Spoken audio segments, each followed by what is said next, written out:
Ok, bienvenue dans cette dernière vidéo. Au programme, une vidéo assez chargée, hein, parce qu'on va y découvrir comment se servir des fameux curseurs, qui sont un outil vraiment assez spécifique à GeoGebra et qui permet de faire énormément de choses. Et on va en même temps voir un peu comment on gère les champs de texte avec des formules en LaTeX. Parce que oui, GeoGebra est compatible au LaTeX et il faut connaître quelques rudiments. Vous allez voir, il n'y a pas beaucoup de commandes à connaître, mais si on veut s'en sortir et faire des ressources propres, il faut connaître deux ou trois commandes dedans.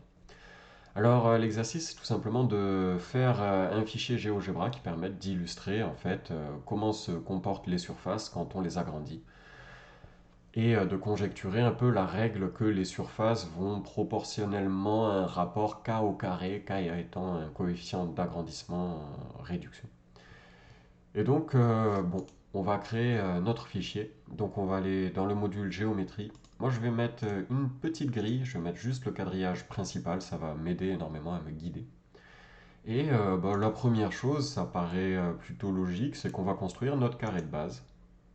Alors on va prendre un carré comme exemple parce que c'est plus simple, mais vous pouvez très bien travailler sur absolument n'importe quelle forme.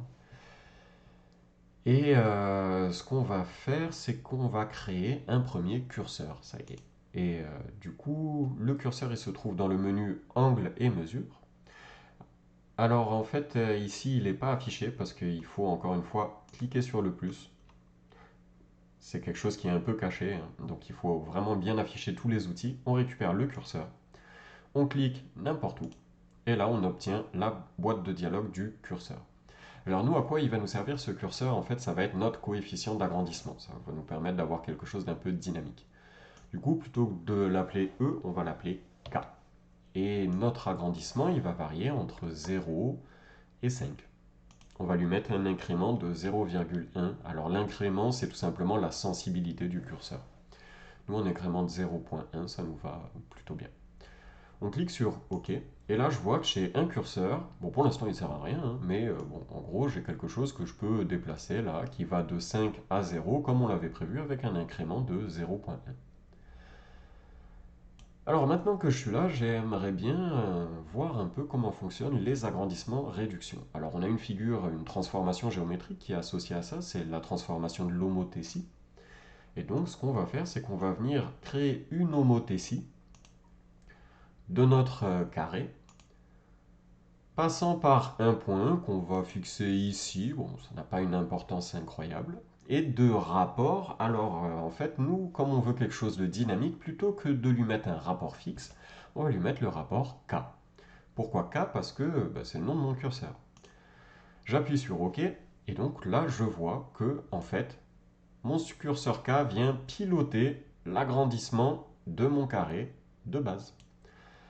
Alors pour s'en rendre compte un peu mieux, ce qu'on peut faire, c'est tout simplement afficher la longueur d'un segment. Donc pour ça, je rappelle, on fait clic droit sur le segment, on va afficher l'étiquette valeur, comme on l'a vu dans la première vidéo.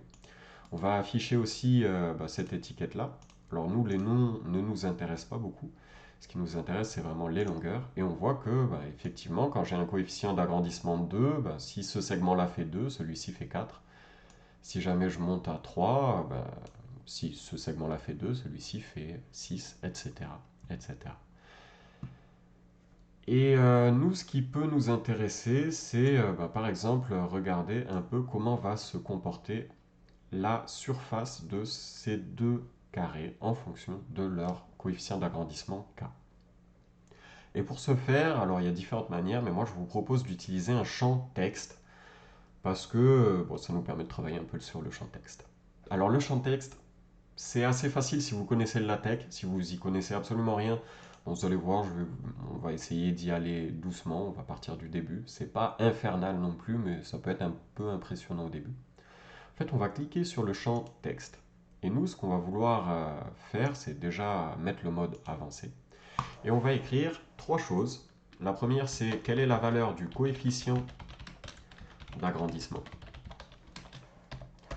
Quelle est la valeur de la surface du petit carré. Quelle est la valeur de la surface du grand carré.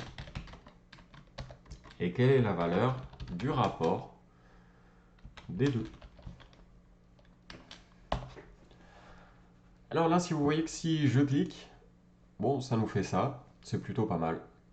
Mais bon, ça ne nous affiche pas nos valeurs. Alors pour ce faire, il faut les rajouter. On va double-cliquer dessus et on va venir les chercher ici. Vous voyez qu'en cliquant ici, on a accès en fait à tous les variables de l'exercice. Alors le coefficient d'agrandissement, par exemple, c'est la valeur k, qui est ici. La surface du petit carré, ça correspond à Q1. Q1, c'est en fait le premier polygone que j'ai créé. Et la surface du grand carré, ça va être Q1', qui correspond en fait à la surface du deuxième polygone généré par l'homothétie.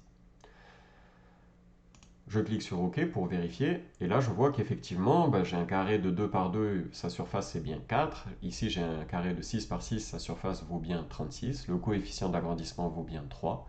Et tout ça est évidemment dynamique, ça veut dire que si jamais je me balade là-dedans, je vois que tout bouge en temps réel. Alors pour le rapport entre les deux, c'est un tout petit peu plus compliqué et pas hyper intuitif. En fait, nous ce qu'on veut faire c'est Q1', donc la valeur du grand carré divisé par Q1, qui est la valeur de la surface du petit carré. Donc je vais cliquer sur 1. Ensuite, je vais cliquer ici et je vais demander à ce que Q1' soit divisé par Q1. Je fais entrer et là je vois qu'en fait j'ai réussi à faire une opération avec les deux variables. Alors faites attention à ne pas vous faire piéger. Une erreur classique, c'est de dire je fais Q1' divisé par Q1. Si je fais ça, en fait, ça va vous afficher cette valeur, le symbole divisé et Q1. Donc ça ne va pas marcher. Il faut bien penser à ce que tout soit dans le même cadre si vous voulez qu'il fasse l'opération. Je clique sur OK et j'obtiens mon résultat attendu.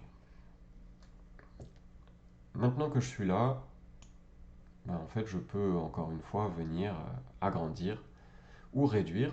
J'ai tout qui s'obtient.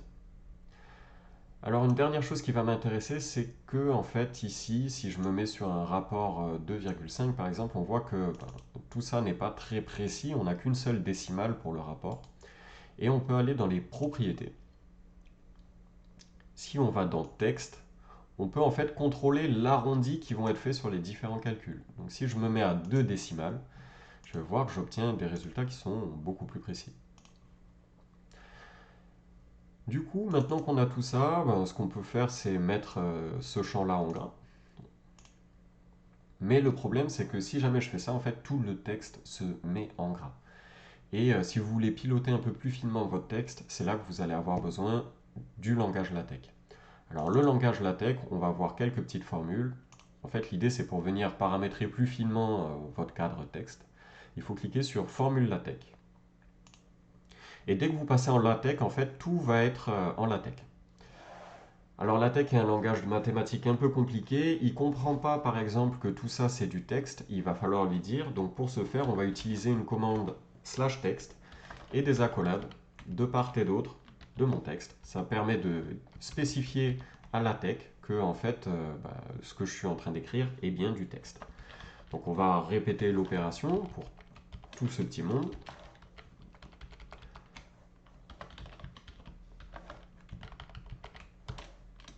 C'est un langage qui n'est pas hyper pratique, mais qui permet d'aller en fait dans la finesse.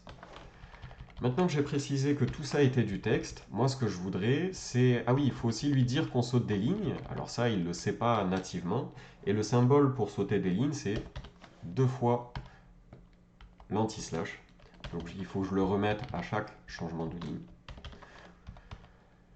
Et maintenant que je suis arrivé ici, moi ce que je voulais, c'était juste avoir la première ligne en gras. Et pour ce faire, en fait, il faut faire une commande bold, qui veut dire graisse en anglais. Et en fait, dans ma commande bold, je vais venir tout encapsuler jusque là. C'est-à-dire que mes accolades, elles incluent le texte coefficient d'agrandissement plus ma variable k.